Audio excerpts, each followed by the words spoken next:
Hello, today we will guide you through how to create a channel in Slack. By the end of this walkthrough, you'll have a brand new channel ready for focused conversations with your team. Start by opening Slack, either in your browser or the desktop app, and make sure you're in the workspace where you want the channel to live. You can always double check that by looking at the top left corner of Slack. That area shows your current workspace name and also acts as a switcher. Click that workspace name to open the menu, and if you have access to more than one workspace, select the one you want from the list. This ensures the channel you're about to create shows up in the right place for the right people. Now look to the left sidebar where you see channels listed. Hover there and click the small plus icon next to channels. This is the shortcut to start creating a new channel. If you don't see the plus, try expanding the sidebar or scrolling.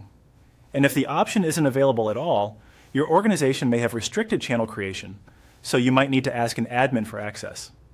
A window will open asking for details. Enter a channel name. Slack prefers short, clear names in lowercase, and it replaces spaces with hyphens.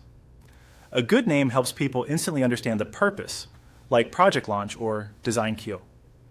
Keep it concise and consistent with whatever naming style your team uses. If you see a note that the name is already taken, try a small variation that still matches your team's conventions. When you're happy with the name, click Next. Slack may run a quick check to confirm the name is available and formatted correctly. If it flags anything, simply tweak the name and continue.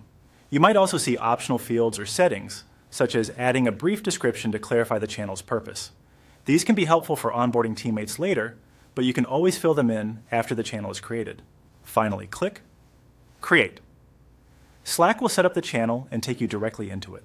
You'll see the channel name in the sidebar and an empty message field ready for your first post. At this point, you can start the conversation, share a quick welcome note, or add a short summary of what the channel is for so others know how to use it. That's it. You opened your workspace, used the sidebar to start a new channel, named it clearly, clicked Next, and then Create. You now have a dedicated space in Slack to keep work organized and discussions on track.